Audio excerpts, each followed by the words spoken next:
Hey there, sleepy listeners. Tonight we're stepping back in time, way back, to discover what life was really like for our Paleolithic ancestors. You know, those cave-dwelling humans from about 30,000 years ago? Turns out, their daily routine wasn't quite the rock-smashing, fire-discovering montage you might imagine. So before we begin this journey together, take a moment to get comfortable. Maybe dim those lights, turn on that gentle fan for some soft background noise, and let your mind drift back to a simpler time. A much, much simpler time. Picture this. The average day for a caveman began at dawn, or slightly before, depending on how loud the wind was outside the cave, or whether someone nearby had started coughing again. Because yes, people got sick back then too. And when you're sleeping in close quarters with 15 other humans, one person's cold quickly became everyone's problem. Most people slept on animal hides, thick, somewhat scratchy pelts from whatever creatures they'd managed to hunt successfully. If you were lucky, you might have a layer of dried grass or leaves underneath for padding. Comfort wasn't really the goal here. Survival was. And comfort? Well, that was a luxury that wouldn't be invented for another few thousand years. You probably slept near the fire, not for ambiance, mind you, but for very practical reasons. Heat, obviously, but also to keep insects away. And more importantly, to keep predators at bay. Nothing quite ruins a good night's sleep like waking up to find a saber-toothed cat considering you for dinner. Sleeping away from the group wasn't really an option, unless you particularly enjoyed the idea of waking up missing a foot. Or worse. Most people slept in small, tight groups. Families, extended families, and whoever else happened to be part of your local band. Privacy? That didn't exist. Everyone heard everything. Every snore, every cough, every midnight bathroom break that involved stumbling out of the cave into the cold darkness. The first thing you did after waking up, and I mean the very first thing, was check the fire. If it had gone out during the night, someone had to restart it immediately. And let me tell you, that could take time, patience, and a lot of rubbing sticks together until your hands were raw and your patience was gone. If it was cold out, which, depending on the season and your geographic location, it often was, everyone would be cranky and miserable until that fire came back to life. Fire wasn't just warmth, it was security, safety, the difference between civilization and chaos. Without fire, you were just another animal trying to survive in the wilderness. Next, you might look over your tools and weapons. Spears, knives, scrapers, anything that could be used for hunting, protection, or processing meat and hides. These had to be kept in perfect condition, because losing your tools meant losing your ability to get food, defend yourself, or process the materials you needed to survive. Some people in the group were naturally better at tool making than others, and it wasn't unusual to borrow gear from someone more skilled, though they probably expected something in return. Maybe a share of your next successful hunt, or help with gathering firewood, or assistance with some other tedious but necessary task. Children were usually the first to make noise in the morning. They'd start moving around, looking for something to eat or something to do, often both at the same time. Kids have always been kids, even 30,000 years ago. They'd poke at the fire, play with rocks, chase insects, or generally make enough noise to wake anyone who'd managed to sleep through the initial stirring of the group. Adults would slowly get up and begin preparing for the day ahead. And that could mean any number of things. Gathering water from a nearby stream, checking those animal traps you'd set the day before, heading out to look for signs of animal movement, or simply scanning the horizon for anything that looked promising or dangerous. No one eased into the day back then. There was no time for leisurely morning routines, no coffee to sip while reading the news, no hot showers to help you wake up. Your daily goal was beautifully simple: stay warm, find food, and avoid injury. If you woke up in one piece, your fire was still burning, and nothing outside looked immediately dangerous, well, you were already ahead of the game. The morning routine was dictated entirely by necessity. Every action had a purpose directly related to survival. Check the fire. Examine your tools. Assess the weather. Look for signs of danger. Plan the day's activities. It was efficient, practical, and absolutely essential. And yet, there was something almost peaceful about this simplicity, wasn't there? No bills to pay, no emails to answer, no traffic to navigate. Just you, your family group, and the fundamental challenge of making it through another day in a world that was beautiful, harsh, and utterly unforgiving. The sun would rise slowly over the landscape, maybe illuminating a vast grassland dotted with grazing animals, or a dense forest filled with mysterious sounds, or a rocky terrain that offered both shelter and challenges. And as that light grew stronger, you'd know it was time to begin the real work of the day. But that's a story for our next chapter together. For now, just imagine that moment.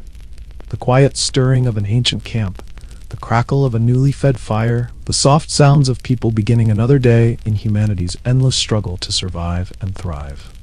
Close your eyes and let that peaceful scene carry you gently towards sleep. Welcome back, sleepy historians. Now that our Paleolithic ancestors have managed to wake up and check that all-important fire, it's time to tackle the next challenge of Stone Age living. And trust me, it's not what you'd expect. Personal hygiene existed in the Paleolithic era, just not in the way we think of it today. Cleanliness was mostly practical, not aesthetic. You cleaned yourself when it started interfering with your ability to live, or when the smell became a group issue. And yes, in tight quarters with no ventilation, that could happen pretty quickly. Bathing happened, but it depended heavily on the season and your environment. If there was a stream nearby, people washed in it, when the water wasn't freezing cold, of course. Otherwise, cleaning might involve wiping off dirt with leaves, handfuls of sand for scrubbing, or on rare, luxury occasions, animal fat. That's right. Fat could be used to scrub the skin, which sounds absolutely bizarre until you realize it also helped with warmth and insect control. Think of it as the world's first multi-purpose skincare product, though probably not something you'd find at your local spa. Teeth were another story entirely. There were no toothbrushes, obviously, but some people chewed fibrous sticks or bones to clean their teeth. Dental wear was incredibly common, especially since the Paleolithic diet involved tough meat, unprocessed grains, and sand particles from grinding stones that got mixed into food. Cavemen didn't brush their teeth, but they also didn't eat candy, so cavities were surprisingly rare. Tooth loss from injury or simple wear, however, that was a completely different matter. Losing teeth wasn't just uncomfortable, it could seriously impact your ability to chew the tough foods that kept you alive. Hair care was pretty minimal. Hair was usually long, tied back with strips of hide, or simply ignored altogether. Lice were common, and I mean really common. Some groups used ash, dirt, or animal oils to reduce infestations. Others resorted to the always effective method of scratching a lot and hoping the problem would just go away. There's evidence from later prehistoric periods of primitive combs or grooming tools, so some effort was made eventually. But for the most part, hair maintenance took a back seat to not getting eaten by predators. Clothing didn't help matters much. Animal hides weren't exactly breathable, and they weren't washed often. If they smelled, people either got used to it or blamed whoever was sitting closest to the fire. Feet were mostly bare or covered in wraparound hide shoes. And as you can imagine, the overall aroma of a prehistoric cave was distinctive. But here's the surprising part. Despite the lack of soap, showers, or deodorant, early humans adapted remarkably well. Their immune systems were strong, and their communities understood enough about basic cleanliness to avoid major disease outbreaks. Plus, everyone probably smelled about the same, so no one really noticed. Unless you did something extreme, like rolling in a dead animal for camouflage, which, by the way, some hunters actually did. Now, breakfast? There was no set time to eat. People ate when they could, what they could, and only if there was anything left over from the day before. If you woke up to find a bit of dried meat still hanging by the fire, congratulations, you just won the prehistoric lottery. But most mornings didn't start that way. If last night's hunt had failed, or the food was already eaten or stolen by some ambitious raccoon-like creature, then breakfast meant foraging. This might involve digging for roots, checking nearby berry bushes, or scanning the landscape for edible plants that hadn't already been claimed by animals or children. The food choices were entirely seasonal. Spring meant tender greens and shoots. Summer brought fruits and berries. Winter brought, well, hunger, mostly. Protein was more unpredictable. Small animals like birds, rabbits, or insects were occasionally caught and eaten whole or roasted over the fire. Insects were actually a reliable protein source, even if nobody was particularly excited about it. If you found a termite mound or a handful of grubs, that might become your morning meal. They didn't taste great, but they didn't fight back either, which was always a plus. Sometimes you'd share with others, especially within your own family group, but food was a resource, not a courtesy. If someone brought back breakfast, it meant they were either generous, in charge, or both. The social dynamics of food sharing were complex and absolutely crucial for group survival. Water was another constant priority. Streams, springs, and rivers were the main sources if you were lucky. If not, puddles had to do. Boiling water wasn't a common practice yet, so most water was consumed raw, and occasionally accompanied by bacteria that your digestive system either defeated or deeply regretted. After breakfast, or the realization that breakfast wasn't happening, the next big task was tool maintenance. Tools weren't just accessories back then. They were survival equipment. Without a good cutting edge, you couldn't butcher meat, scrape hides, or defend yourself effectively. So a surprising amount of each day was spent hunched over rocks, hitting other rocks, trying to get just the right shape and sharpness. Welcome to Paleolithic toolmaking. Part craftsmanship, part trial and error, and entirely dependent on not smashing your thumb in the process. The raw materials of choice were flint or obsidian, if you were feeling fancy and lived near a volcano. These stones chipped predictably, which meant you could flake off sharp edges and create cutting tools with some degree of reliability. The basic toolkit included hand axes, scrapers, spear points, and the ever-popular rock with a handle. Each tool had a specific purpose, some for butchering, others for shaping wood, and some for tasks we still don't fully understand, but probably involved hitting things. Most people made their own tools, but like everything else, some were simply better at it than others. If someone in your group had a particular talent for making perfectly balanced spear points, they earned respect, requests, and probably a few extra portions at dinner. Sharpening tools was a constant, never-ending process. A dull edge was basically useless, and worse than that, it was dangerous. You'd either hurt yourself trying to use it, or waste precious time when something with claws showed up unexpectedly. Stones were ground, flaked, and tested daily. And yes, sometimes this meant spending 2 hours carefully crafting something that broke after 2 minutes of actual use. You didn't complain, you just picked up another rock and started over. Patience wasn't just a virtue in the Stone Age, it was a survival skill. Toolkits were often passed down through families, traded between groups, or even stolen if someone lost theirs and got desperate. The moment you found yourself without anything sharp was usually the exact moment you needed it most, because that's just how life worked back then. And yet, despite all these daily challenges, our ancestors persevered, adapted, and somehow found time for creativity, innovation, and even art. But that's another chapter in our prehistoric journey. For now, rest easy knowing that human ingenuity has always found a way. Even when all you had to work with was rocks, sticks, and determination. Welcome back to the Stone Age, fellow time travelers. Now that our Paleolithic ancestors have managed their morning routines and sharpened their tools, it's time for the main event of prehistoric life, finding food. And trust me, it wasn't quite the dramatic adventure you might imagine from watching movies.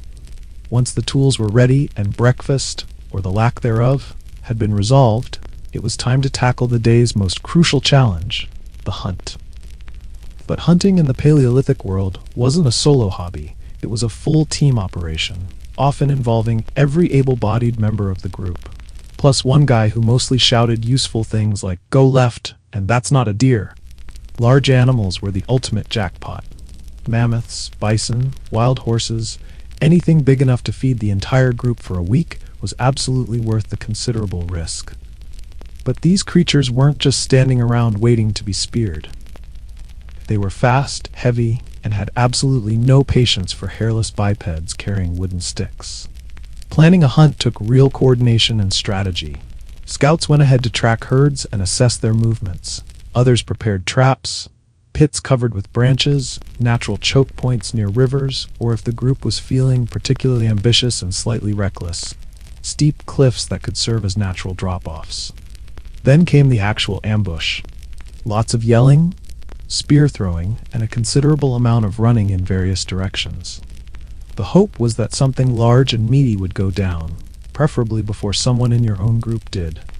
Teamwork was essential, but so was luck, and sometimes luck just wasn't on your side.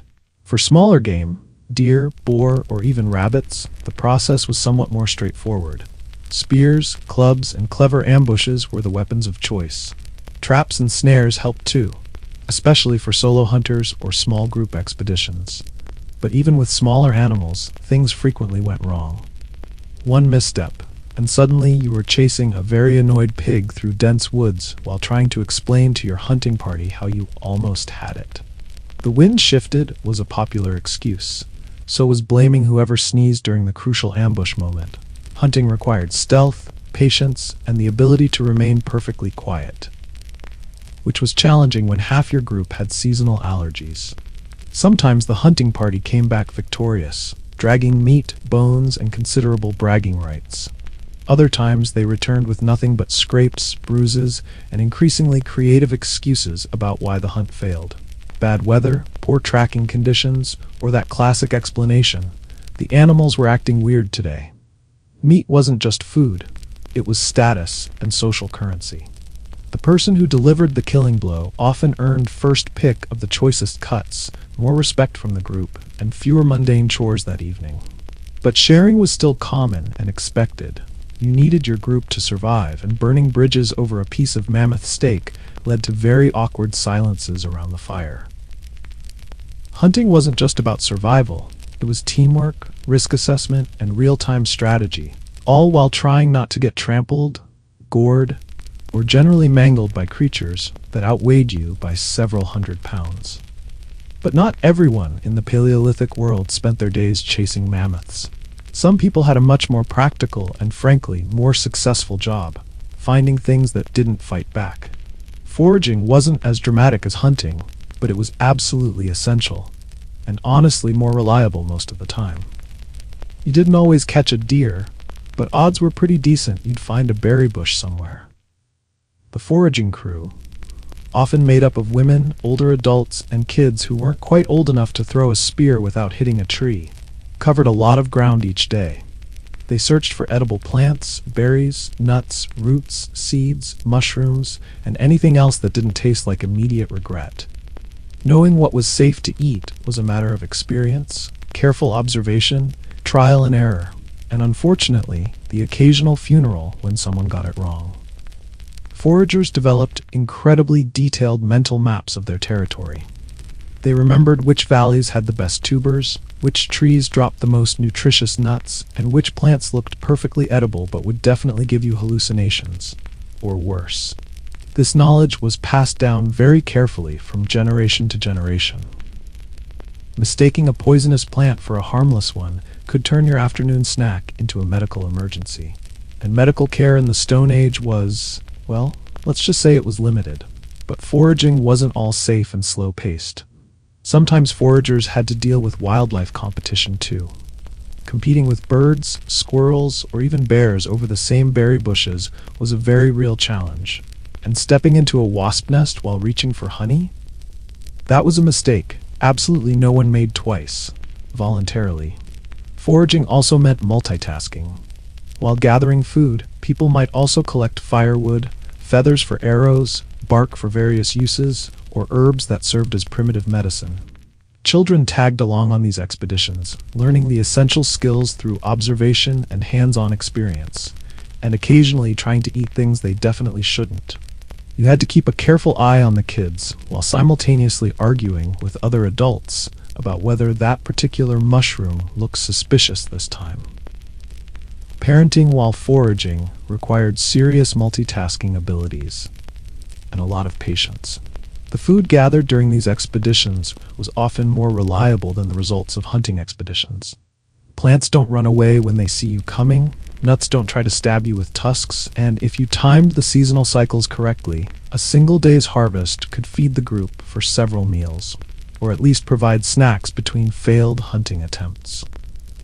Foragers were truly the quiet heroes of prehistoric society. They weren't dramatic, they didn't show off with impressive kills, but when the hunting party returned empty-handed and everyone was getting cranky from hunger, it was the gatherers who saved dinner. The combination of hunting and gathering created a balanced approach to survival. High-risk, high-reward hunting for protein and status, combined with steady, reliable foraging for consistent nutrition. Some days brought abundance, others brought just enough to get by. But together, these strategies kept human communities alive and thriving in a world that offered no guarantees. And somehow, despite all these daily challenges of finding food in an unforgiving world, our ancestors still found energy for the next essential task of prehistoric life. But that's a story for tomorrow. For now, rest peacefully knowing that human persistence and cooperation have always found a way to put food on the table, even when the table was just a flat rock next to a crackling fire. Now that our Stone Age ancestors have spent their day hunting and gathering, hopefully with some success, it's time to explore what made Paleolithic life even remotely manageable. And if there was one thing that truly separated humans from every other creature wandering the prehistoric landscape, it was fire. Fire cooked your food, kept you warm, scared off predators, and provided the only reliable light source after sunset. Without it, your odds of survival dropped dramatically, which is why every group had one unspoken but absolutely crucial rule: don't let the fire go out. Someone, usually whoever drew the short stick that day, was assigned fire duty.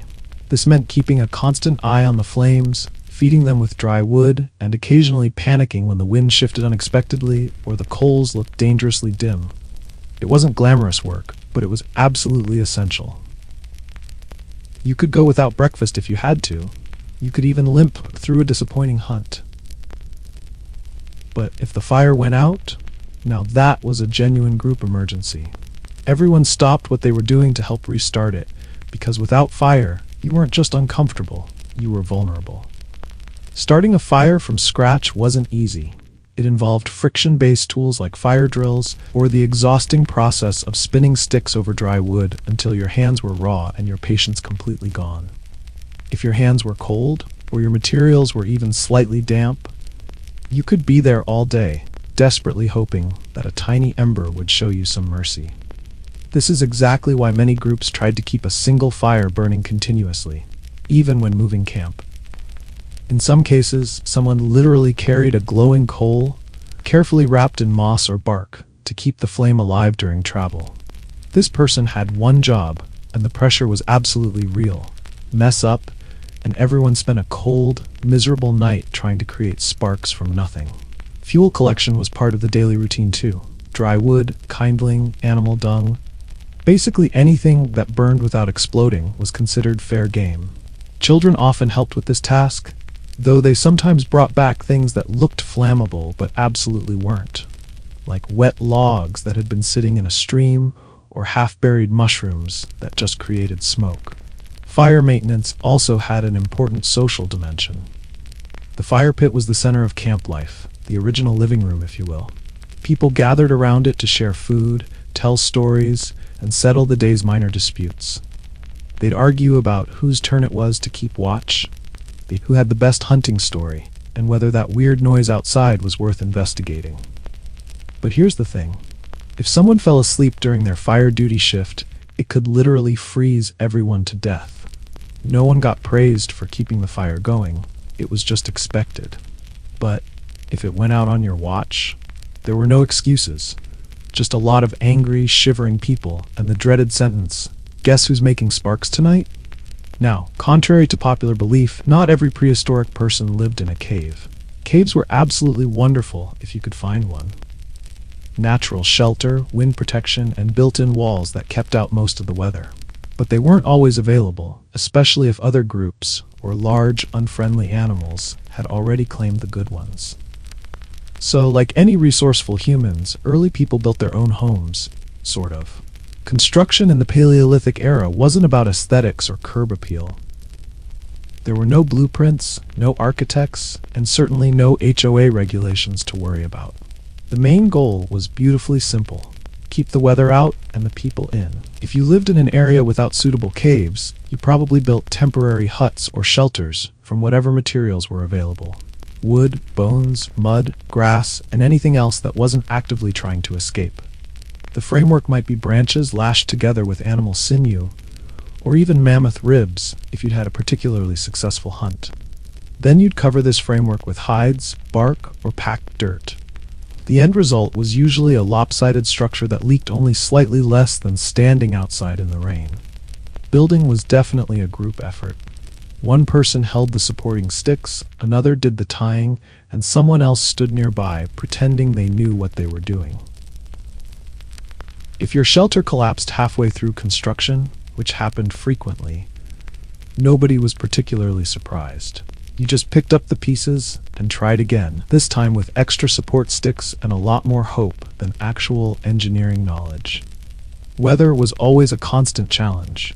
Rain turned dirt floors into muddy disaster zones. Wind could rip hide coverings away like nature was trying to redecorate your home without permission. Snow could crush entire shelters if they weren't properly reinforced.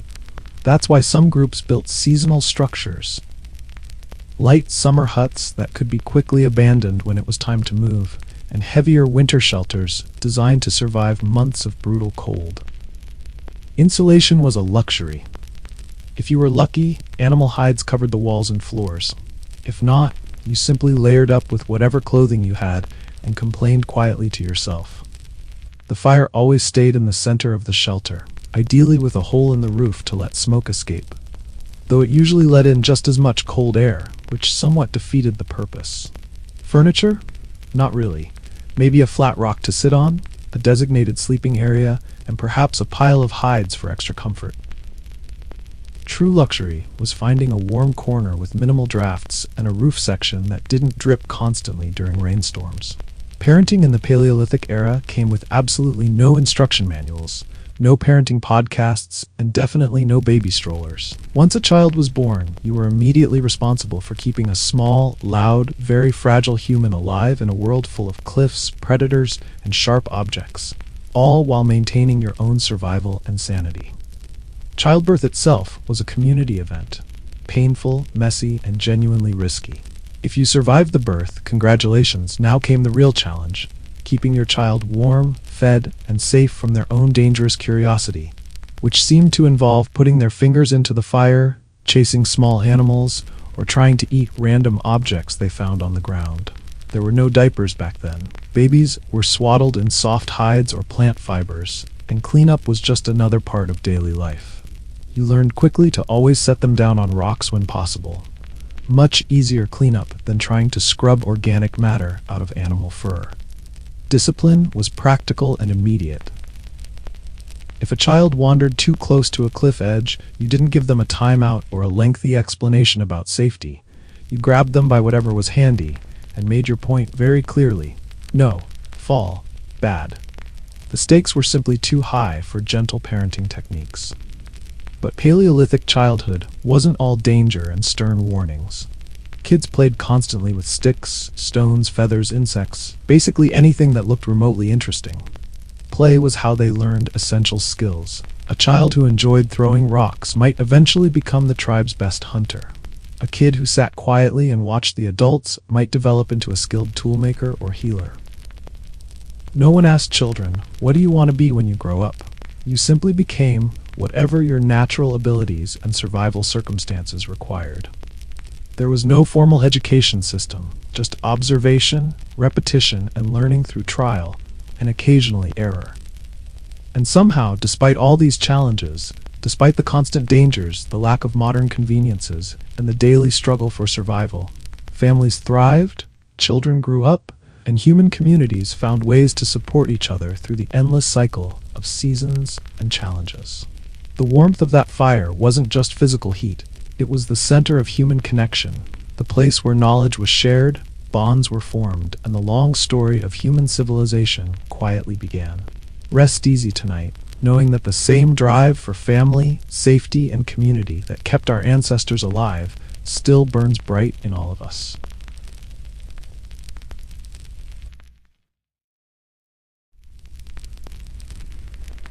Despite the constant need to hunt, gather, build shelter, and simply not die, early humans still managed to find time for something uniquely and beautifully human: creativity. And yes, even 30,000 years ago, people needed more than just food and warmth. They needed to express themselves.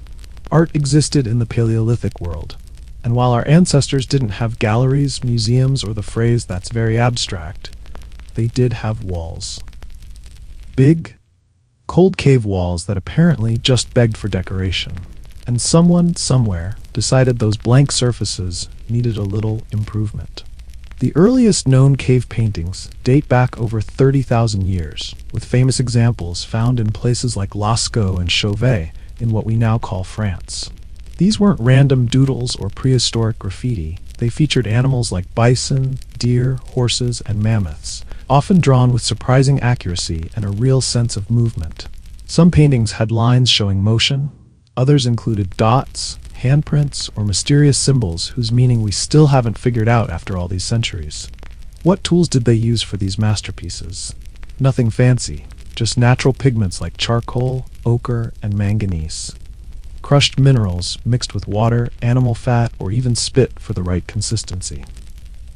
For brushes, they used fingers, sticks, chewed up plant fibers, or hollow bones to spray pigment across stenciled hands. Yes, prehistoric people invented airbrushing techniques long before anyone thought to put them on motorcycles. They were remarkably innovative when it came to artistic expression. But why did they paint at all? No one knows for sure. Maybe it was storytelling, maybe spiritual beliefs, or maybe someone just had an exceptional eye for composition, and no one bothered to tell them to stop. Some anthropologists believe the art was connected to hunting rituals, a way to summon success or pass down crucial knowledge about which animals to pursue and which ones to avoid entirely. The artists probably worked by flickering firelight deep inside caves in places where no one actually lived, meaning they were creating art purely for the sake of making it. No commercial gain, no social media followers, just human expression in its most raw and honest form. Children likely participated too. Some caves include tiny handprints, suggesting that even little ones were taught how to make their artistic mark, literally. And while we'll never know who painted the first charging bison on a cave wall, odds are good that someone stood behind them, offering either encouraging grunts or completely unhelpful artistic criticism. What's truly remarkable is that this art has lasted far longer than the wooden huts, the fire pits, or any other traces of daily life. Those painted animals still seem to gallop across cave walls today. Eternal proof that even 30,000 years ago, humans needed something more than mere survival. They needed beauty, meaning, and creative expression. Of course, getting sick or injured in the Paleolithic era was like rolling dice with the universe. And the dice were made of bone, and mostly showed unfortunate outcomes. There were no hospitals, no antibiotics, and definitely no urgent care clinics. If you broke something, cut yourself, or developed a mysterious rash, the best-case scenario was that your body would handle the problem on its own. Medical care existed, but it was extremely basic. Early humans probably had some understanding of plants that could reduce pain or inflammation. Chewed bark, crushed roots, or certain herbs might have served as primitive medicine. Willow bark, for instance, contains salicylic acid, the same active ingredient found in modern aspirin. So somewhere out there, a Paleolithic person became the first to discover pain relief by gnawing thoughtfully on a tree. For wounds, treatment often involved cleaning the area with water or antiseptic plants, if anyone knew which ones actually worked. Then wrapping the injury in animal hide or moss and watching it very carefully. Infection was the real killer, not the original injury itself. There were no sterile bandages, so if a wound got red, hot, and started to smell, well, that particular aroma was the scent of very bad news approaching. Broken bones sometimes healed, and sometimes they didn't. Archaeological evidence shows prehistoric skeletons with healed fractures, suggesting that care was provided and rest was somehow enforced. But there were also people who clearly kept moving on damaged limbs, simply because stopping wasn't an option for survival. Toothaches were another serious issue. Teeth wore down constantly from chewing tough meat and grit-filled plant foods. Cavities weren't particularly common, but tooth decay and painful jaw infections definitely occurred. The solution? Removal with a rock, and absolutely no anesthesia. It was exactly as unpleasant as it sounds. Shamans or medicine people may have served as the community's early doctors, part herbalist, part spiritual guide, and part person willing to examine things that everyone else preferred to ignore. They used rituals, chants, and substances we might now consider mildly hallucinogenic. Was it actual science? Not exactly. But did it sometimes work? Surprisingly, yes. The truth is, medical care back then was a combination of trial and error, survival instincts, and occasional luck. You got rest, you received attention from your community, and sometimes you recovered. If you didn't, well, your spot by the fire went to someone else, and life continued. Travel in the Paleolithic world meant one thing: walking. There were no wagons, no wheels, no roads, and absolutely no concept of catching a ride anywhere. If you wanted to go somewhere, anywhere, you used your own 2 feet. That was it. No exceptions, no alternatives. Mobility was absolutely essential for survival. Paleolithic groups were typically nomadic, moving as seasons changed, following animal migrations, or simply escaping areas where resources had been exhausted. Sometimes trips were short, a day's walk to better hunting grounds. Other times, they involved long journeys spanning dozens of miles over several weeks. Everything had to be carried: tools, hides, fire-starting materials, food if any remained, and children who got tired of walking. There were no wheeled suitcases, just leather bags or woven baskets, and a lot of hope that your back could handle the load. Don't forget about weather exposure. Traveling meant facing rain, wind, snow, and whatever else nature decided to throw at you. Possibly while trying to convince a cranky 5-year-old that yes, they really did have to keep walking uphill again. Navigation happened through memory, landmarks, star patterns, animal tracks, and oral knowledge passed down through generations. That mountain that looks like a sleeping bear, or the river bend that smells unusually fishy, served as prehistoric street signs. Despite all these challenges, people covered remarkable distances. Fossils and artifacts show that Paleolithic humans migrated across entire continents on foot. No GPS, no water bottles, no motivational podcasts, just survival instincts, determination, and the timeless human drive to see what lay beyond the next hill. After a long day of all these activities, hunting, gathering, making tools, tending fires, creating art, treating injuries, or walking vast distances, early humans ended their day exactly where it made the most sense: gathered around that life-giving fire. The sun disappeared quickly in a world without electric lights. Darkness arrived fast and without negotiation. That's when the group settled in for the night's final rituals, eating whatever food had been successfully acquired, sharing stories that preserved essential knowledge, and preparing for another night of survival. Dinner, if you were fortunate, involved roasted meat, boiled roots, or whatever edible discoveries hadn't managed to escape earlier. Meals were shared communally, everyone sitting in a loose circle, eating with their hands and the occasional sharpened stick. There was no formal etiquette, but unspoken rules definitely applied. People talked, not just about practical survival plans, but about memories, myths, and cautionary tales.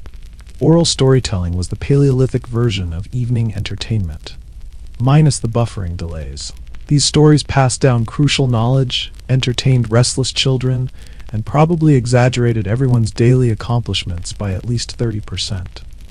Sometimes there was music, simple rhythmic chants, calls passed between voices, or melodies created with bone flutes and hollow log drums. The music wasn't polished or professional, but it didn't need to be. It served its purpose, keeping the darkness at bay just a little longer, creating connection, and reminding everyone that they weren't alone in this vast, challenging world. Eventually, physical exhaustion won out. Children fell asleep first, curled up next to parents, or buried in piles of warm furs. Adults lingered longer, staring into the hypnotic flames like they held answers to life's mysteries. Or maybe just zoning out peacefully after another demanding day. Before anyone could truly rest, someone always checked the fire one final time. The unsung hero of the group. If the flames looked low, they were carefully fed with dry wood. If the wind had shifted, protective barriers were adjusted. And if someone forgot this crucial nighttime duty, well, they'd definitely hear about it first thing in the morning. And so ended another day in humanity's great adventure. A day filled with challenges, cooperation, creativity, and the simple miracle of survival in a world that offered no guarantees but endless possibilities. Close your eyes now and imagine that ancient scene, the gentle crackling of a well-tended fire, the soft murmur of voices sharing the day's stories, and the peaceful satisfaction that comes from a day well lived, however difficult it might have been. Rest well, modern humans, knowing that the same courage, creativity, and community spirit that carried our ancestors through countless Stone Age nights still lives on in each of us today. Tonight, we're stepping into one of the most consequential and morally complex stories in human history. A story that began with curiosity in a German laboratory and ended with mushroom clouds over Japan. So settle in, dim those lights, and let's journey back to December 1938, when two scientists accidentally split the atom and changed the world forever. In December 1938, two German scientists named Otto Hahn and Fritz Strassmann were conducting what seemed like routine experiments in their Berlin laboratory. They were bombarding uranium with neutrons, a fairly standard procedure in the rapidly evolving field of nuclear physics. What they expected was some minor atomic reshuffling, maybe a few new elements to catalog and write papers about. What they got instead was absolutely baffling. The uranium hadn't just been altered, it had been split. Nuclear fission had just been discovered, though they didn't quite realize the full implications yet. They had accidentally unleashed one of the fundamental forces of the universe, and frankly, they weren't entirely sure what to do with their discovery. Word of this experiment raced through the global physics community like lightning. Scientists from Copenhagen to Cambridge to California immediately grasped what Hahn and Strassmann had accomplished. While the results were still theoretical, one thing became instantly, terrifyingly clear. If nuclear fission could be controlled and harnessed properly, it could unleash an explosion of unimaginable power. And that possibility absolutely terrified the scientific world, especially those in the United States, because Nazi Germany, home to some of the brightest physicists on Earth, had just taken the first step toward what could become a doomsday weapon. The thought of Adolf Hitler possessing atomic bombs was enough to keep any reasonable person awake at night. Among those who immediately understood the stakes was Leo Szilard, a Hungarian Jewish physicist who had fled Europe as the political situation darkened. Szilard had actually conceived the theoretical possibility of a nuclear chain reaction years earlier. And now, seeing Hahn's results, he realized that his theoretical nightmare might become very real. Very quickly. Szilard knew that time was absolutely critical.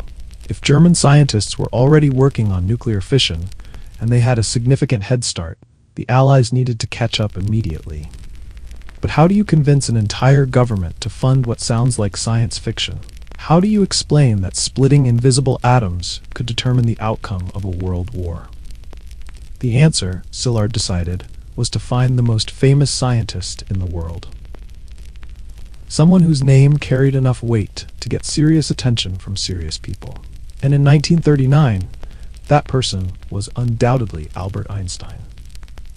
The wild-haired genius whose theories had already revolutionized physics and captured the public imagination.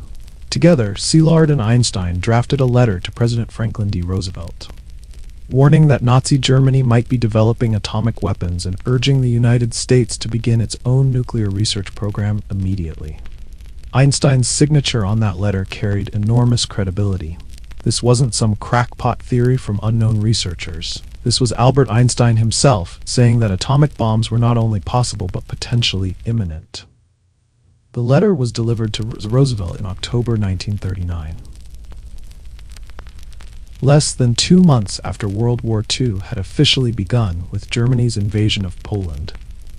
The timing couldn't have been more dramatic. Europe was already engulfed in conflict, and now America's most respected scientist was warning that the war might be decided by whoever could split atoms most effectively.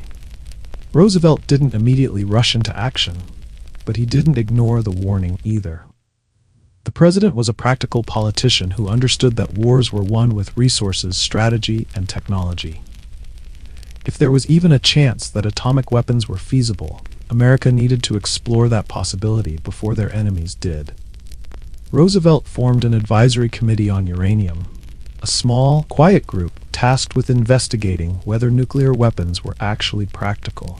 Funding trickled in slowly at first, just enough to support basic research and theoretical calculations. The United States simply wasn't ready to take nuclear physics seriously as a weapon of war. Not yet. But that reluctance wouldn't last long.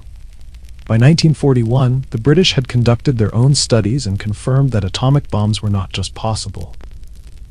They were technically feasible with enough resources and determination. Japan had attacked Pearl Harbor, dragging America fully into the global conflict, and what had started as a vague scientific concern suddenly became a high-stakes, time-sensitive race against disaster. The stage was set for one of the most ambitious, secretive, and morally complicated projects in human history. Enter General Leslie Groves, a no-nonsense military engineer who had just finished building the Pentagon. He was appointed to head something called the Manhattan Engineer District in 1942, though almost no one knew what that actually meant. The project's purpose sounded simple enough on paper: build an atomic bomb before Nazi Germany could do the same. In practice, it would become the most secretive, expensive, and scientifically complex undertaking ever attempted by any government. A $2 billion gamble that would employ over 130,000 people and create entire secret cities across America. Groves brought in a brilliant but controversial theoretical physicist to lead the scientific effort. J. Robert Oppenheimer.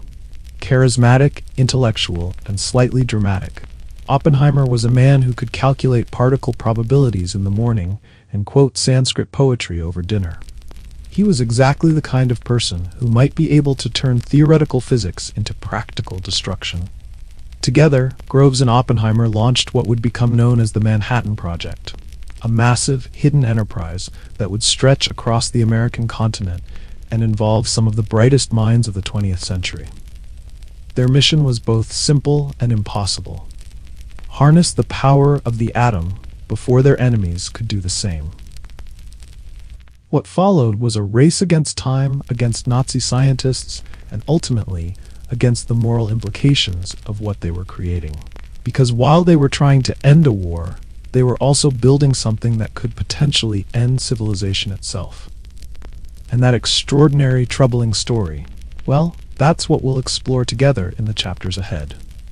For now, rest easy knowing that human curiosity and determination have always driven us to explore the unknown, even when that exploration leads us to places we're not entirely sure we should go.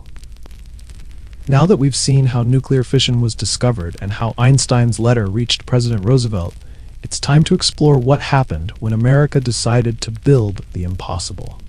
Because the Manhattan Project wasn't just a laboratory experiment tucked away in some university basement, it was an empire. A secret, sprawling, incredibly expensive empire. By 1942, what had started as a small committee investigating uranium had grown into something much larger and far more ambitious. The United States was now fully committed to building atomic weapons, and General Leslie Groves was the man tasked with making it happen. Groves was a practical, no-nonsense military engineer who specialized in getting massive construction projects completed on time and within budget, usually. His most recent accomplishment? Building the Pentagon. That enormous, five-sided headquarters that had just been completed in Virginia. If Groves could coordinate the construction of the world's largest office building, surely he could handle a little nuclear physics project. Of course, nobody told him that splitting atoms would be significantly more complicated than pouring concrete.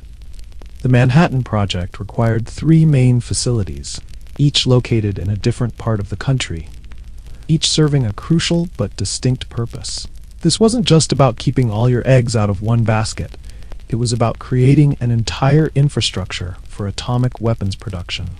Think of it as building a new industry from scratch. Except this industry had never existed before, and everything about it was classified. First was Los Alamos, New Mexico, a remote mesa chosen specifically for its isolation.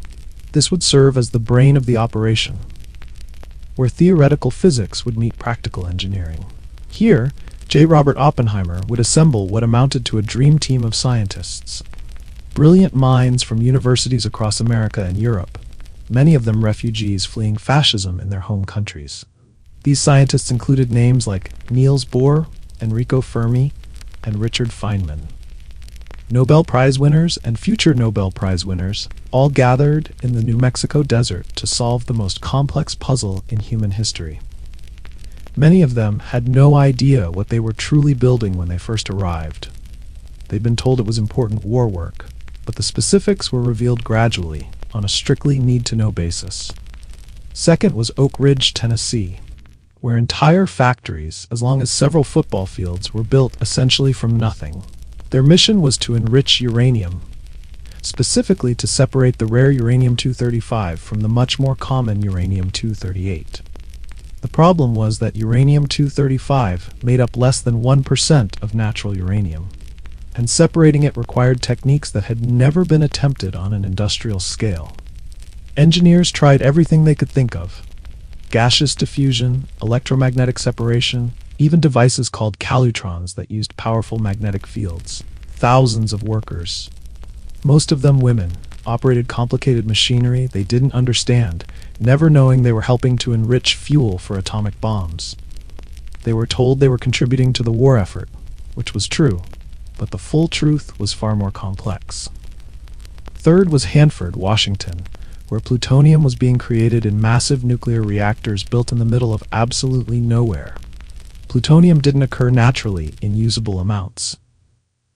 But in carefully designed reactors, uranium could be bombarded with neutrons to produce this new artificial element.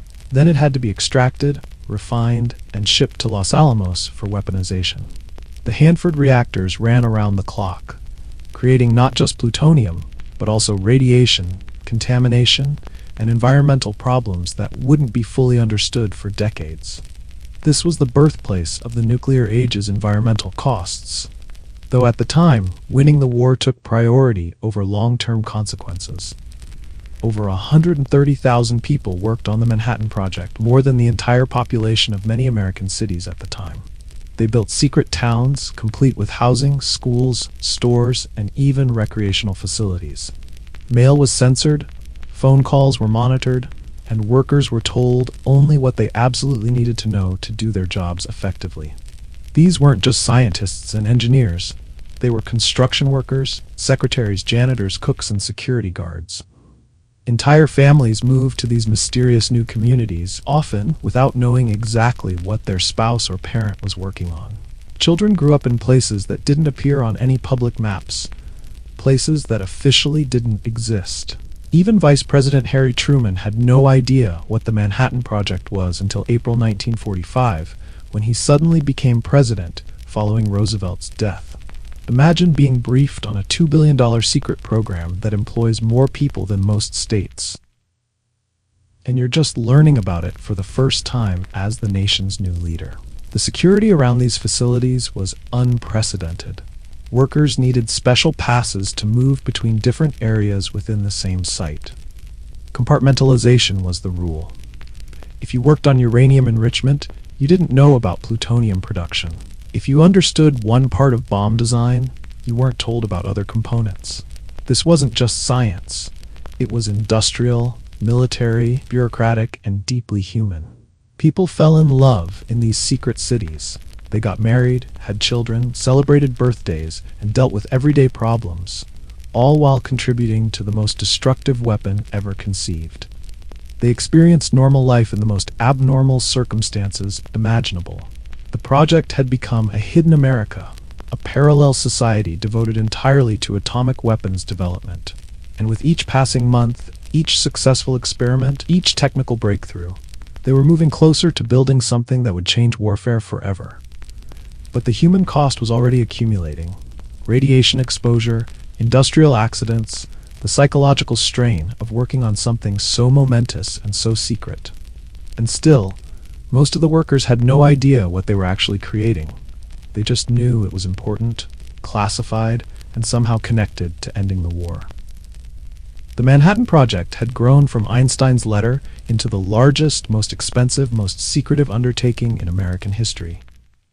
And it was inching closer, day by day, to building the deadliest weapon the world had ever seen. But who would lead the scientific effort? Who could manage these brilliant, egotistical minds while keeping them focused on their terrifying goal? That remarkable and troubled story, well, that's what we'll explore next. For now, rest peacefully, knowing that human ambition and organization can accomplish extraordinary things, even when those things carry consequences we're not entirely prepared to face. Now that we've explored the massive infrastructure of the Manhattan Project, it's time to meet the man who somehow had to hold it all together scientifically. Because managing the world's brightest minds while they build humanity's most destructive weapon, that requires a very special kind of person. And J. Robert Oppenheimer was definitely that. J. Robert Oppenheimer wasn't your typical military contractor. He wasn't even your typical scientist, really. Brilliant, erratic, aristocratic, and deeply philosophical. Oppenheimer was a man who spoke 6 languages fluently, quoted the Bhagavad Gita from memory, and smoked cigarettes constantly. He looked more like a poet than a physicist, which, in many ways, he was. Oppenheimer had a sharp tongue, fragile health, and an almost supernatural ability to solve theoretical puzzles that completely stumped everyone else. To many of his colleagues, he seemed more interested in literature and Eastern philosophy than in practical engineering. But under pressure, he proved to be exactly what Los Alamos needed: the intellectual glue that could hold together the most complex scientific project ever attempted. When General Groves appointed Oppenheimer as scientific director of the Manhattan Project, it raised more than a few eyebrows. Groves was choosing a man who had never managed anything larger than a university physics department to oversee thousands of scientists and engineers working on classified weapons research. It seemed like an enormous gamble, but Groves had recognized something important about Oppenheimer. He had an intuitive understanding of people and politics that went far beyond his technical expertise. Oppenheimer could inspire loyalty, manage massive egos, and somehow convince Nobel Prize winners to work collaboratively instead of competing for individual recognition. No small feat, considering he was coordinating some of the most brilliant and notoriously difficult minds on Earth. But Oppenheimer also had what the military intelligence services considered a very dark side: his earlier associations with Communist Party members, including his own brother Frank and his former mistress, Jean Tatlock, raised serious red flags for security officials. In the paranoid atmosphere of wartime, these connections looked extremely suspicious. General Groves made the controversial decision to overrule security objections and push ahead with Oppenheimer anyway. Groves was a practical man who needed results, not political purity. But the thick file on Oppenheimer's background kept growing, and those concerns would come back to haunt him in the years following the war. Still, Oppenheimer's ability to visualize how abstract theoretical physics could become concrete, practical machinery made him absolutely indispensable at Los Alamos. He could see connections that others missed, understand problems that others couldn't even formulate properly. He led with a unique combination of charisma and obsession, often sleeping just a few hours each night, constantly moving between laboratories and meetings.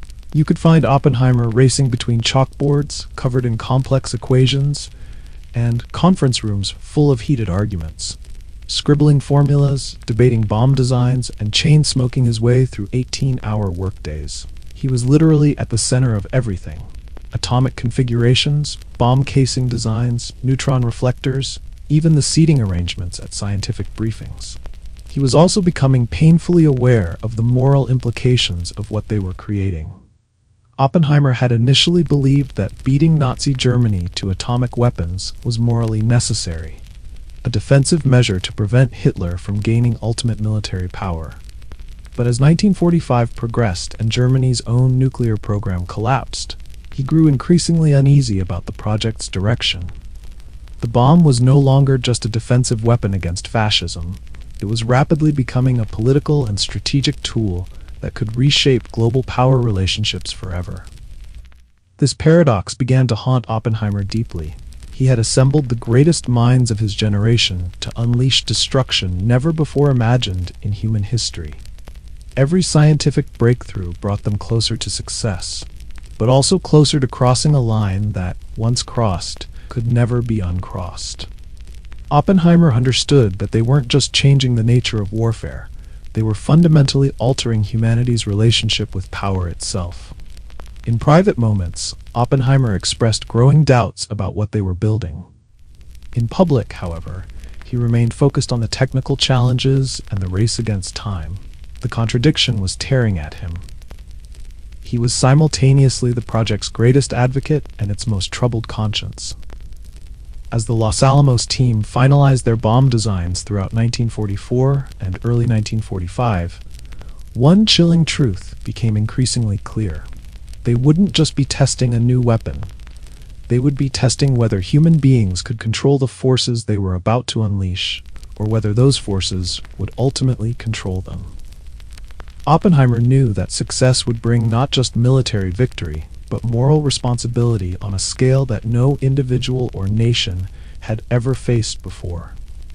He was leading humanity toward a moment that would define civilization's future, and he wasn't entirely sure that future would be a good one.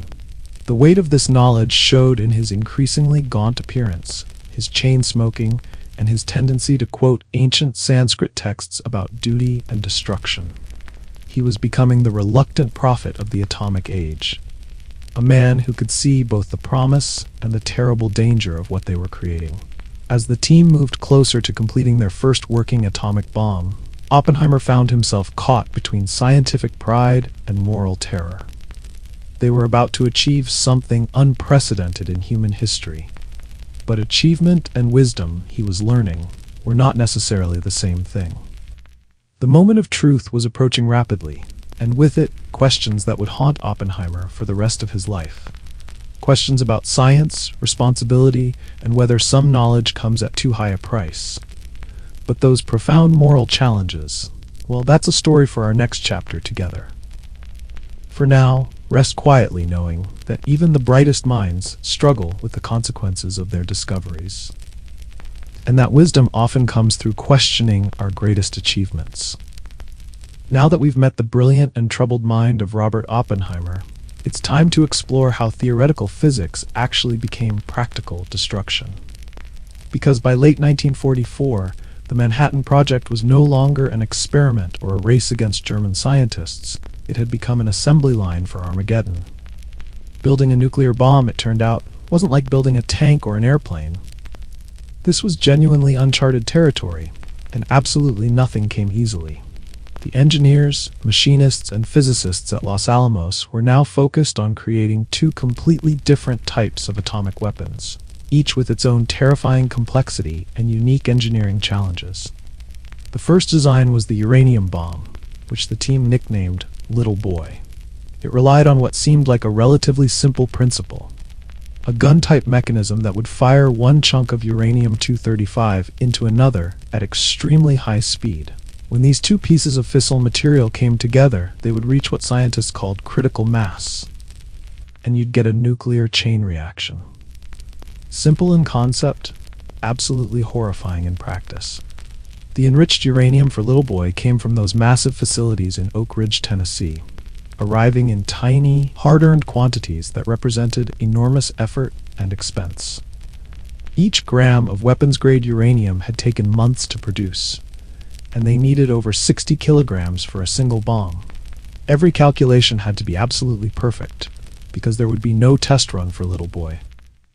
The uranium was too precious, and the design was considered reliable enough that it would go straight from the laboratory to actual combat use. The scientists were confident in their mathematics, but confidence and certainty, they were learning, weren't quite the same thing. The second bomb design, nicknamed Fat Man, used plutonium instead of uranium, but plutonium presented much more complicated challenges. A simple gun-type mechanism wouldn't work with plutonium. The material would pre-detonate and fizzle out before reaching full explosive power. So the team had to develop a completely different approach: implosion. Implosion meant using precisely timed explosive lenses to compress a plutonium core into critical mass in microseconds. It was like trying to crush a steel ball evenly from all sides using dynamite, without cracking the shell or allowing any of the force to escape unevenly. The timing had to be perfect. We're talking about accuracy measured in millionths of a second. To make matters significantly worse, plutonium was toxic, unstable, and completely artificial. Nobody had any long-term experience working with this element, because it had basically just been invented. The scientists at Los Alamos were learning about its properties as they tried to weaponize it, which was roughly equivalent to designing a race car while the engine was still being invented. The work was dangerous in ways that weren't always immediately obvious. In August 1945, physicist Harry Daghlian accidentally dropped a tungsten brick onto a plutonium core during an experiment. The resulting critical reaction flooded him with a lethal dose of radiation. He died 3 weeks later, becoming one of the project's first direct casualties. The same plutonium core, which the scientists grimly nicknamed the Demon Core, would kill another physicist, Louis Slotin, just months later in an eerily similar accident. These weren't just tragic coincidences. They were reminders that the scientists were working with forces they didn't fully understand, using materials that could kill them in new and unprecedented ways. Meanwhile, time pressure was mounting from Washington. Germany had surrendered in May 1945, but Japan continued fighting in the Pacific, and American military leaders wanted results. The scientists at Los Alamos knew exactly what they were building, but they still didn't know where it would be used, or against whom. Inside the Los Alamos workshops, the final components were slowly coming together. Precision machined metal casings, complex detonation systems, carefully shaped nuclear cores. Each piece was a marvel of wartime engineering. Together they would form humanity's first practical atomic weapons, devices that could destroy entire cities in seconds. The only remaining question was whether these intricate, deadly machines would actually work as designed. And there was only one way to find out. They would have to test one. Not in a laboratory, not in a computer simulation, but in the real world, with real nuclear fire and real consequences. The test would be called Trinity, and it was scheduled for the remote desert of New Mexico in July 1945. Everything they had worked for, everything they had sacrificed, all the theoretical physics, all the engineering challenges, all the moral uncertainty, would be decided in a single moment of nuclear fire. The tension at Los Alamos was almost unbearable. They were about to find out whether years of effort had produced a revolutionary new weapon, or just a very expensive pile of radioactive metal. Oppenheimer later described it as being present at the birth of a new world, though whether that world would be better or worse remained an open question. On July 16, 1945, at precisely 5:29 in the morning, the New Mexico desert would become the birthplace of the nuclear age. The test would succeed beyond their wildest expectations and their worst fears. But that extraordinary, terrible moment, well, that's what we'll witness together next. For now, rest peacefully knowing that human ingenuity can solve almost any technical problem, though the solutions don't always bring the peace we hoped they would. Now we reach the moment when theoretical physics became terrible reality, when years of secret work emerged from the desert shadows to reshape the world forever. Because on July 16, 1945, at precisely 5:29 in the morning, the nuclear age was born in a flash of light brighter than the sun. The Trinity test in the New Mexico desert exceeded everyone's expectations and their worst fears. The plutonium bomb they had spent years developing worked perfectly, devastatingly, undeniably. The mushroom cloud soared 40,000 feet into the sky. The heat could be felt 10 miles away, and the ground itself turned to glass at the explosion site. Oppenheimer didn't cheer at the moment of success. Instead, he whispered a line from the ancient Hindu text, the Bhagavad Gita. "Now I am become death, the destroyer of worlds." It was a moment of scientific triumph and profound moral reckoning. They had crossed a threshold that humanity could never uncross. But the war was still raging in the Pacific, and within less than a month, that theoretical horror would become devastatingly real for two Japanese cities. On August 6th, 1945, the uranium bomb Little Boy was dropped on Hiroshima, followed 3 days later by the plutonium bomb Fat Man over Nagasaki. The destruction was beyond anything the world had ever witnessed. Over 200,000 people died in those two attacks, most of them civilians. Entire city blocks simply vanished. Temperatures reached 7,000 degrees Fahrenheit, and survivors faced burns, radiation sickness, and trauma that would last for generations. Japan surrendered within days. The war was finally over. But the questions were just beginning. Had the bombs truly been necessary to end the conflict? Could Japan have been convinced to surrender through other means? Were these weapons used to save lives, or to demonstrate American power to the Soviet Union? The scientists who had built the bombs found themselves grappling with consequences they had barely imagined. Many had believed they were creating a defensive weapon to stop Nazi Germany. But Germany had already surrendered months before the bombs were used. What they had created instead was something far more complex and morally troubling. At Los Alamos, the celebrations were muted and brief. Yes, their designs had worked flawlessly. Yes, the war was over. But the scale of destruction haunted even those who had built the weapons. Photos of the devastated cities began reaching the laboratories. Survivor testimonies trickled in. And the human cost became impossible to ignore. Oppenheimer, in particular, was shattered by what had occurred. Though he had once been the charismatic heart of the Manhattan Project, he was now a man haunted by the implications of his success. In a meeting with President Truman, he reportedly said, "Mr. President, I feel I have blood on my hands." Truman, according to his staff, was disgusted by this display of what he considered weakness. Many scientists began pushing for international control of nuclear weapons. They had seen what these devices could do, and they understood that an arms race would only lead to greater dangers. But their warnings were largely ignored. National security and Cold War politics took precedence over scientific concerns about the future. The Soviet Union, which had been spying on the Manhattan Project from its earliest days, detonated their first atomic bomb in 1949, just 4 years after Hiroshima. America's nuclear monopoly had lasted less than half a decade, and suddenly the world was a much more dangerous place. What followed was the Cold War, a decades-long standoff between nuclear superpowers where the threat of total annihilation became the twisted foundation of international peace. The concept of mutually assured destruction emerged, the idea that nuclear war had become so catastrophic that no rational leader would dare to start one. The Manhattan Project had succeeded in its immediate goal. It had ended World War II and demonstrated American technological superiority. But it had also unleashed forces that would define international relations for generations. Nuclear weapons spread to more countries, the arms race escalated, and the world learned to live under the permanent shadow of potential atomic war. For the scientists involved, the legacy was deeply complicated. They had helped win a global conflict against fascism. But they had also created weapons that could potentially end human civilization. Some, like Oppenheimer, spent the rest of their lives questioning whether the knowledge they had gained was worth the price the world would pay. Edward Teller, who later developed the hydrogen bomb, remained convinced that nuclear weapons were necessary for national defense. Others, like Leo Szilard, became passionate advocates for nuclear disarmament and peaceful uses of atomic energy.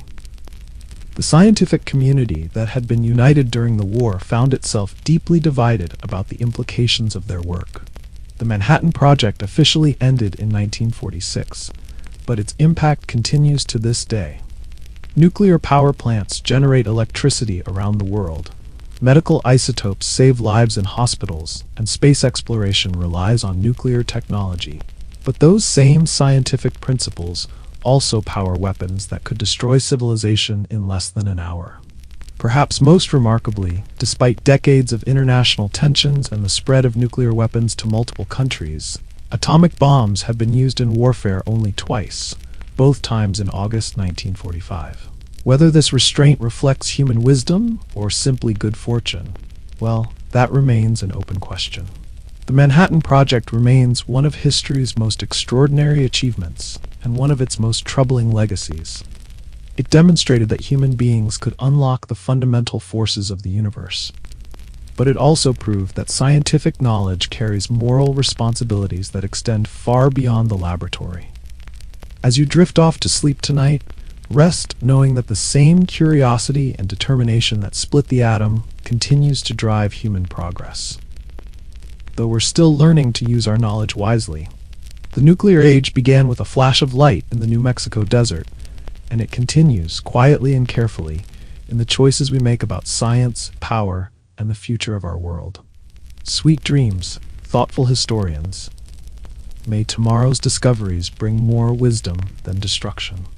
Tonight we're embarking on a journey through the wardrobes of the ancient world, where what you wore wasn't just about looking good or staying comfortable.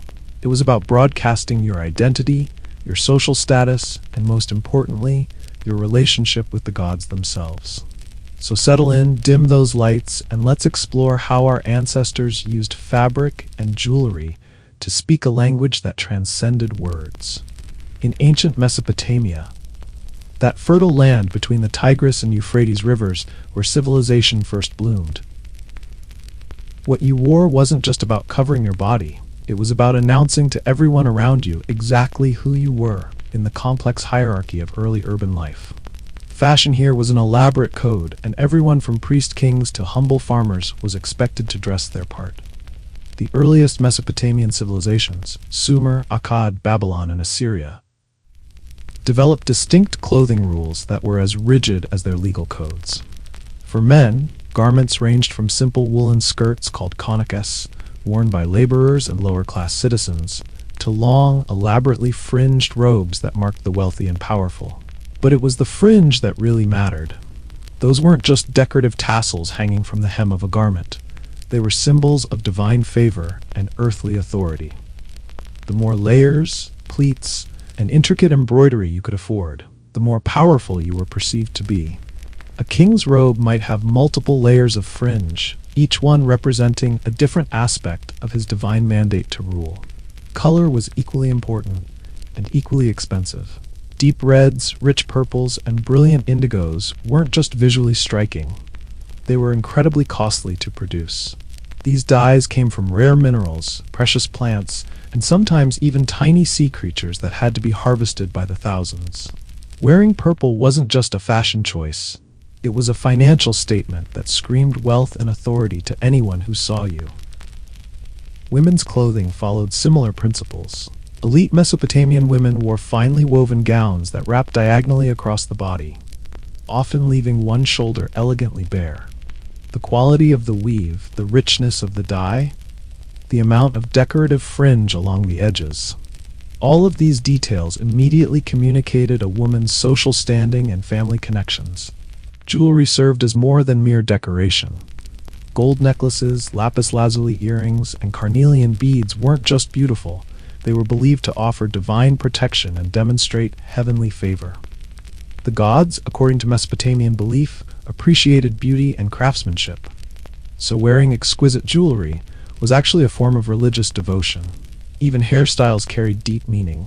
Mesopotamian men took enormous pride in their beards, which were carefully curled, oiled, and sometimes even crimped into elaborate patterns. A man's beard wasn't just facial hair. It was a badge of masculinity, wisdom, and divine blessing.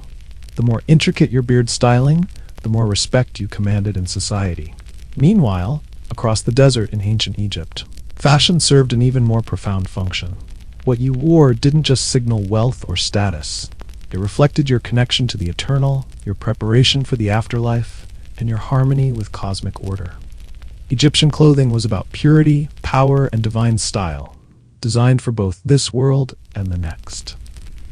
Linen was absolutely king in Egyptian fashion. Derived from flax plants that grew along the Nile, linen was the primary fabric for everyone from pharaohs to peasants. But not all linen was created equal. The upper classes wore linen so finely woven it was almost transparent. Fabric that clung to the body in elegant, sophisticated folds that emphasized natural beauty.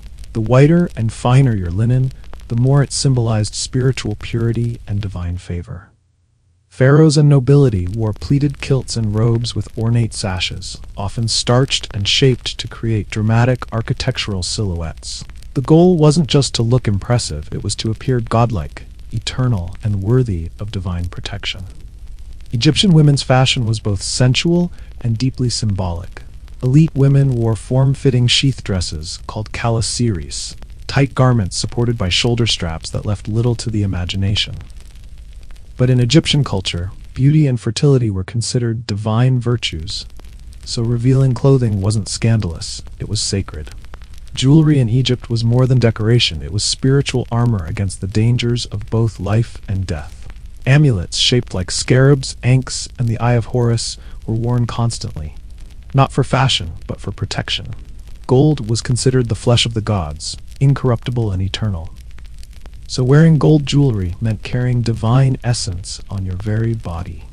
The famous broad collar necklaces, called wesek, were worn by both men and women, layered with precious stones like turquoise, lapis lazuli, and carnelian. These weren't just pretty accessories, they were believed to offer magical protection and ensure safe passage into the afterlife. Wigs were a daily necessity for the Egyptian elite. While most people shaved their heads for hygiene and to ward off lice, wigs made of human hair or plant fibers signaled rank, beauty, and sophistication. Some were enormous, intricately braided, and perfumed with scented wax cones that melted slowly in the heat, releasing fragrance throughout the day. Makeup wasn't vanity, it was essential spiritual equipment.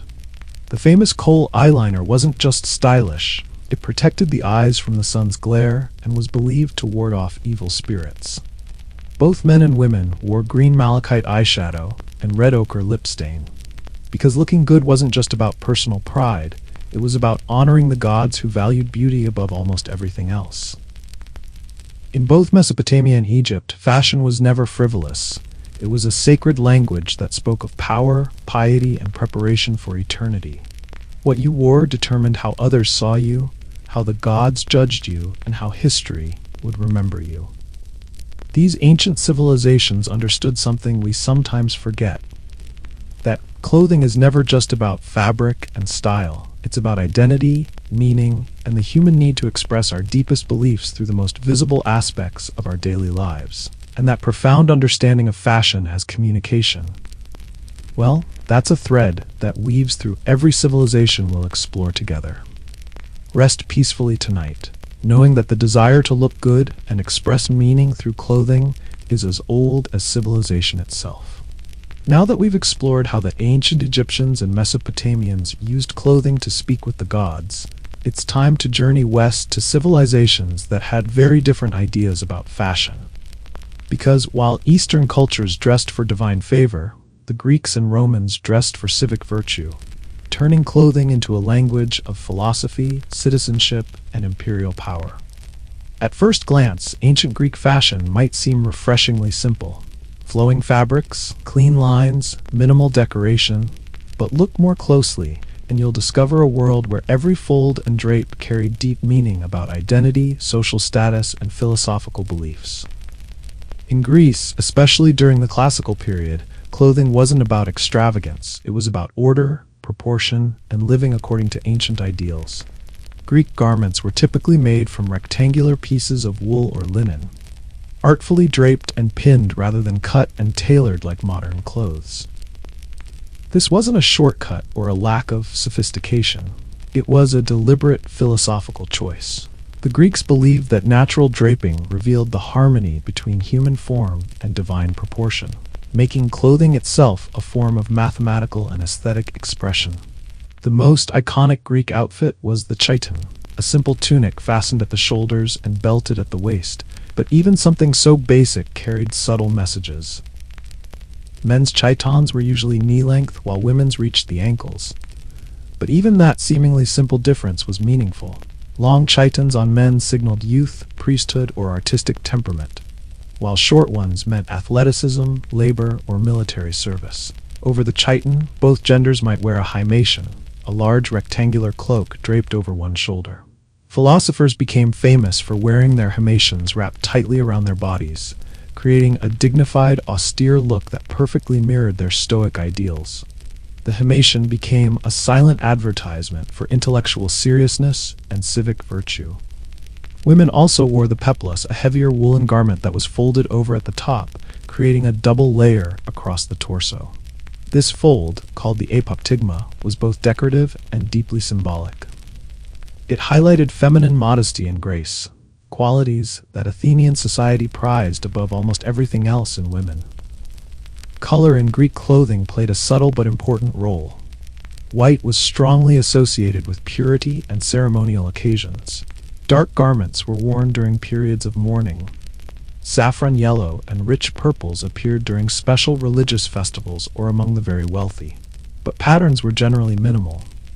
Geometric borders and simple embroidery along hems or necklines were considered elegant, while excessive decoration was seen as barbaric and un-Greek. Hair and accessories were carefully curated to match these ideals. Men often kept their hair relatively short and well-groomed, while women's hairstyles varied widely. Braids, elaborate buns, and carefully arranged curls all had their seasons. Jewelry was elegant but restrained. Gold earrings, delicate hairpins, and bracelets shaped like snakes or leaves added beauty without overwhelming the natural harmony of the human form. Footwear was often optional. Many Greeks went barefoot at home or during religious ceremonies. When they did wear shoes, it was typically simple leather sandals or soft boots. The goal was always to maintain that sense of natural grace and proportion that defined Greek aesthetic philosophy. If the Greeks used fashion to express philosophical ideals, the Romans used it to display raw, unapologetic dominance. Roman clothing was bold, heavily regulated, and designed to make the empire's strict social hierarchy immediately visible to everyone who saw you. What you wore in Rome wasn't just a personal choice, it was often a legal requirement that could result in public disgrace or worse if you got it wrong. The most famous Roman garment was, of course, the toga. And it definitely wasn't designed for comfort. Reserved exclusively for Roman male citizens, especially the elite, the toga was a massive semicircular woolen cloth that required considerable practice or a personal slave to wear properly. It was heavy, restrictive, and absolutely impractical for any kind of physical labor. But that impracticality was exactly the point. Wearing a toga announced that you were important enough to avoid manual work, wealthy enough to own slaves who could help you dress, and Roman enough to deserve citizenship in the greatest empire on earth. The toga was less clothing than it was a wearable declaration of superiority. Different togas carried different meanings, and wearing the wrong one could have serious consequences. A toga virilis, plain and white, was worn by ordinary adult male citizens. A toga praetexta, with a distinctive purple border, was reserved for magistrates and high-ranking boys who hadn't yet reached adulthood. The fully purple toga picta, embellished with gold, was worn only by generals during triumphal processions and eventually by emperors themselves.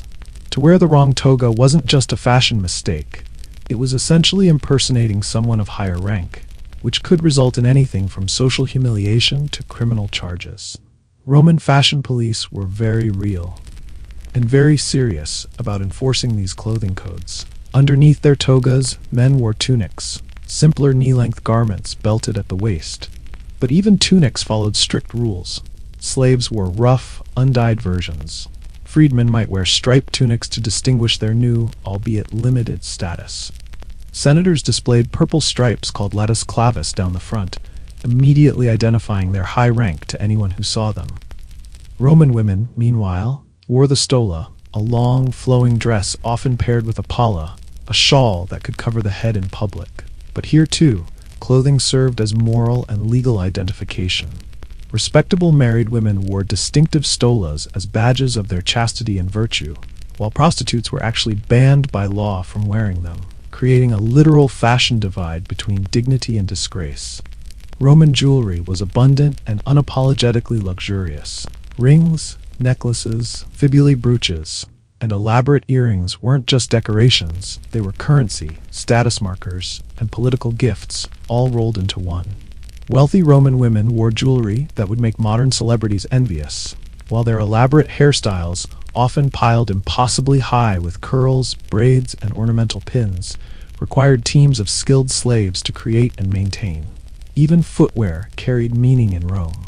Senators wore distinctive black leather shoes called calcei, marked by special laces that crossed the ankle, immediately identifying their high status to anyone who noticed their feet.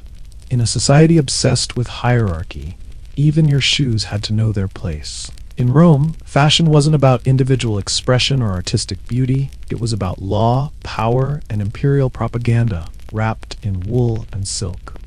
To be properly dressed was to embody Roman values: discipline, hierarchy, conquest, and civic pride. A toga wasn't just fabric, it was the Roman Republic draped in dignity and authority.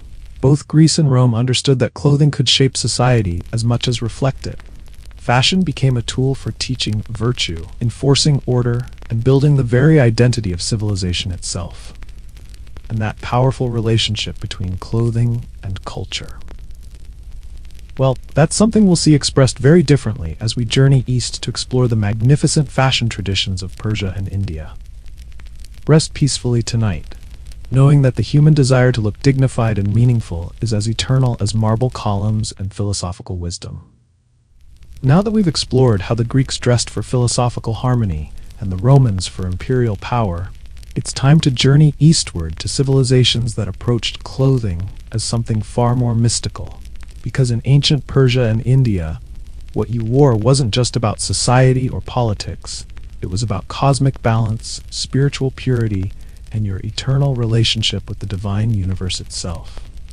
In the mighty Persian Empire, stretching from the Mediterranean to the borders of India, fashion was nothing short of regal theater.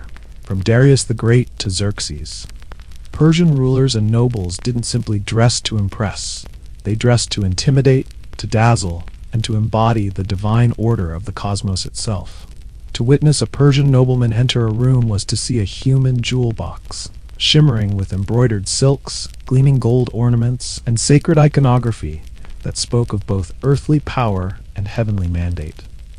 Unlike the minimalist Greeks with their draped simplicity, Persians embraced vivid colors and luxurious textures with almost overwhelming enthusiasm.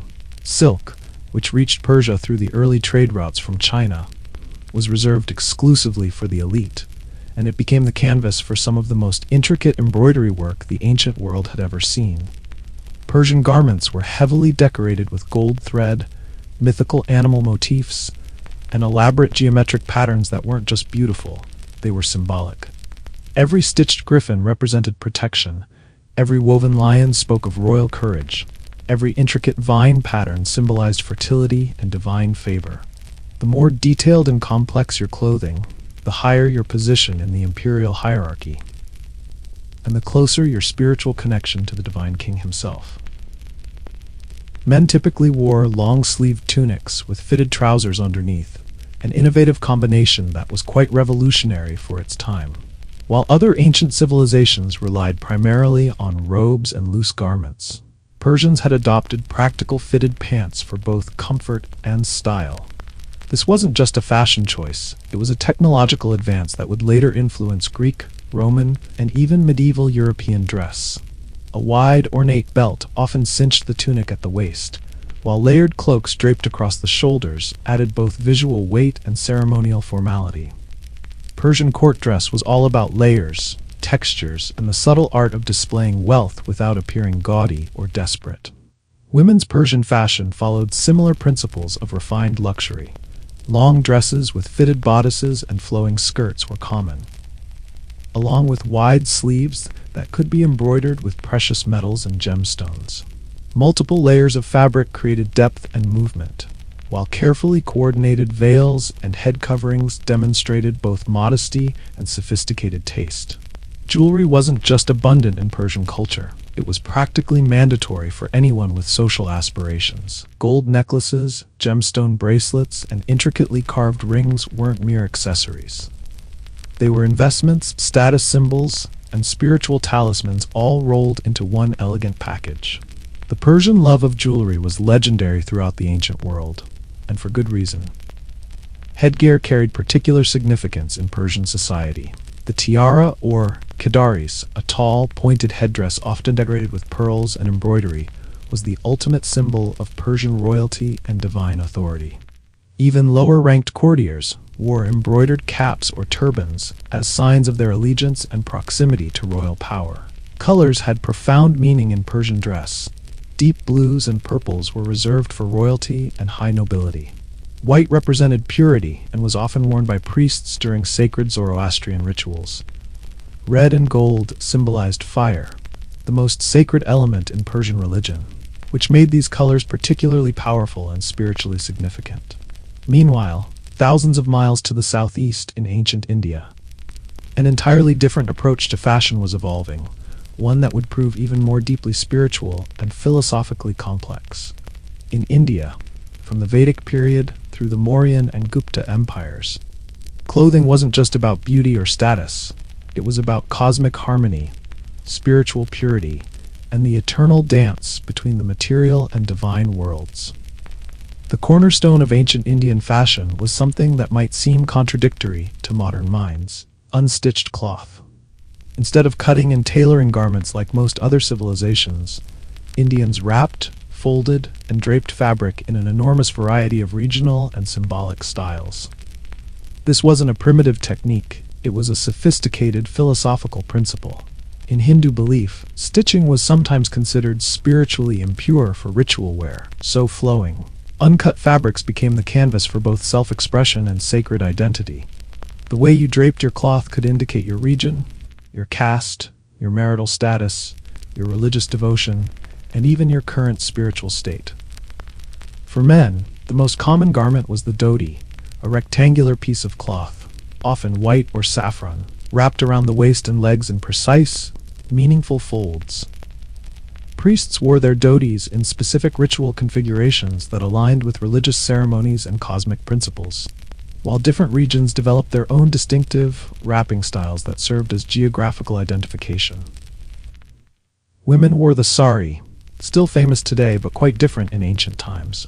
Originally, it was usually a single piece of cloth up to 9 yards long, wrapped around the waist with one end, the palu, draped gracefully over the shoulder, or head.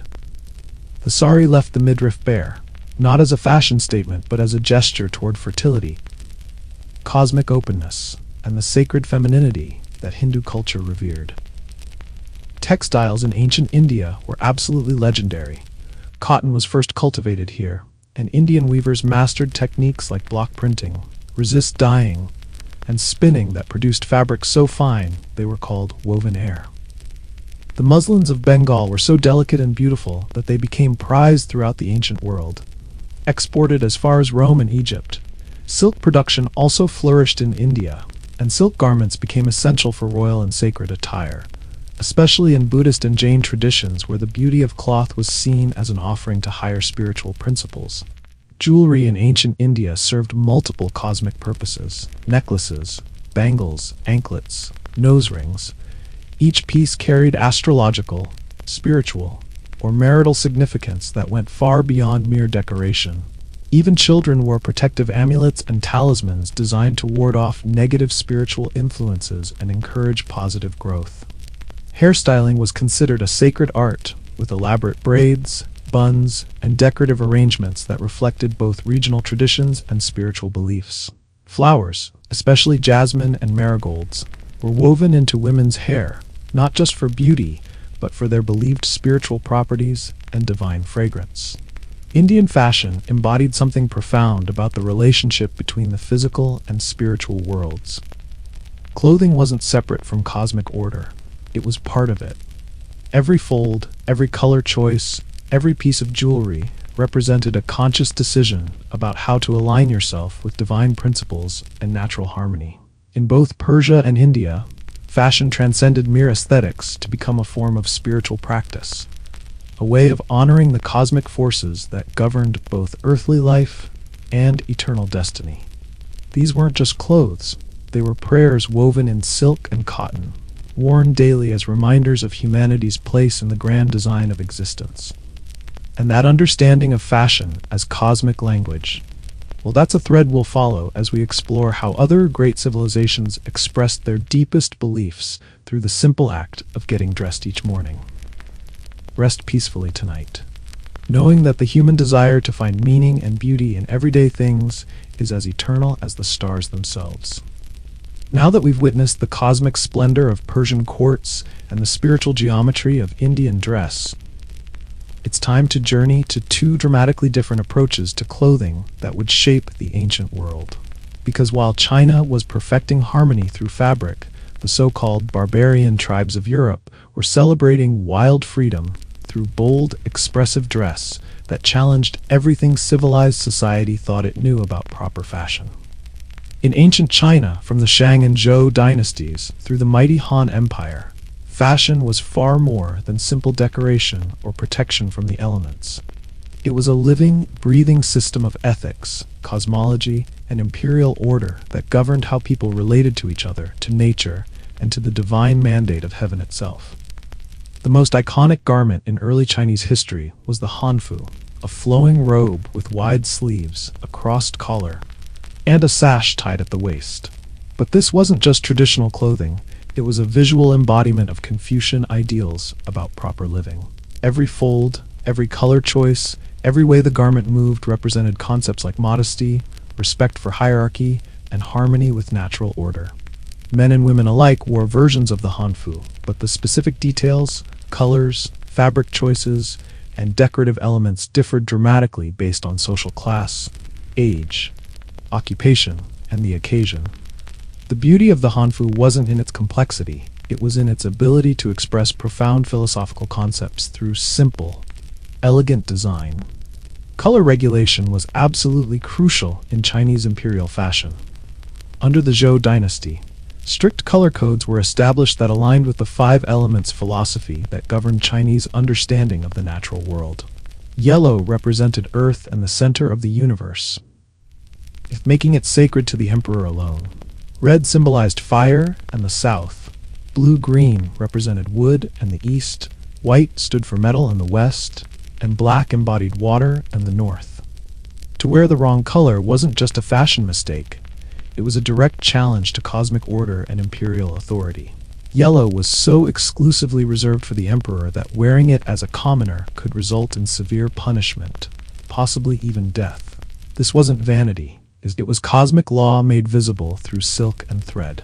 Layering was absolutely essential in Chinese noble dress. The wealthy and scholarly classes wore multiple robes, one on top of another, not just for warmth or visual impact, but as symbols of refinement and cultural sophistication. The more layers you could afford and properly coordinate, the more elevated your social rank and intellectual development. Women's fashion followed similar principles but with additional emphasis on grace and domestic virtue. Elite women wore flowing skirts, elaborately decorated sashes, and hair ornaments that could take hours to arrange properly. The goal wasn't to be flashy or attention-grabbing. It was to embody feminine ideal that complemented masculine authority while maintaining dignity and cultural refinement. Hairstyling in China was considered a sacred art form. Long hair was carefully pinned up in elaborate arrangements decorated with jade combs, gold ornaments, and symbolic motifs like dragons, phoenixes, or cloud patterns. Each hairstyle carried meaning about age, marital status, and social position. Leaving your hair loose in public was considered deeply improper for adult women, a sign of wildness that contradicted Confucian values. Silk production gave Chinese fashion a technological and artistic advantage that lasted for centuries. The closely guarded secrets of silk making allowed China to create garments of unmatched beauty and luxury, establishing trade relationships and cultural influence that stretched across the known world. But while China was perfecting order and harmony through clothing, the Celtic and Germanic tribes scattered across northern and western Europe had completely different ideas about what fashion should accomplish. To the Romans, these tribal peoples were barbarians whose wild, impractical, and boldly expressive clothing marked them as uncivilized and dangerous. But to the people who wore it, Celtic and Germanic tribal dress wasn't savage. It was powerfully expressive of tribal identity, warrior culture, spiritual beliefs, and a deep love for individual flair that celebrated freedom over conformity. Celtic peoples, spread across Gaul, the British Isles, and parts of Central Europe, wore brightly colored woolen garments that were often dyed with natural pigments from local plants and minerals. Patterns were absolutely crucial. Plaids and checks weren't just decorative. They were tribal identifiers that could tell you someone's clan, region, and family connections from across a crowded marketplace. Celtic men typically wore long-sleeved tunics belted at the waist, paired with practical trousers called brehe, a revolutionary departure from the robe-based clothing favored by Mediterranean civilizations. These trousers were warm, flexible, and ideal for horseback riding and combat, practical considerations that often mattered more than looking civilized by Roman standards. Warriors often went shirtless into battle, their bodies covered in intricate tattoos or dramatic blue war paint made from woad, a plant-based dye that created striking visual effects. This wasn't just intimidation, it was sacred ritual that connected warriors to their gods and ancestors while demonstrating fearless courage in the face of death. Celtic women wore layered dresses and skirts with elaborate shawls or cloaks fastened by ornate brooches called fibulae. These weren't simple safety pins, they were works of art that displayed family wealth, regional craftsmanship, and sometimes spiritual protection through symbolic designs. Jewelry among Celtic peoples was worn abundantly and proudly. Thick neck rings called torques, spiral bangles, amber beads, and intricate earrings served multiple purposes. They marked wealth and status, demonstrated artistic taste, and often carried mystical significance for protection or spiritual power. Hairstyling was another form of tribal expression. Both men and women often braided or coiled their hair in complex patterns, sometimes bleaching it with lime water for dramatic effect. Long mustaches and elaborate beards were particularly favored by Celtic men, especially warriors and chieftains who wanted to project strength and wisdom. Germanic tribes had similar approaches to expressive, practical fashion.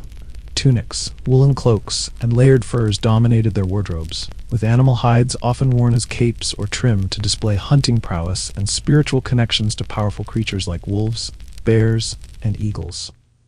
Metalwork among Germanic peoples was particularly sophisticated. Belt buckles, weapon decorations, and jewelry often featured intricate patterns of interwoven animals and geometric designs that reflected both artistic skill and spiritual beliefs about the natural world. What united all these tribal fashion traditions was their emphasis on individual identity, mobility, and spiritual connection to the land and ancestors. Unlike the rigid hierarchies of imperial fashion, tribal dress celebrated personal achievement, family heritage, and the warrior values that kept communities strong and independent.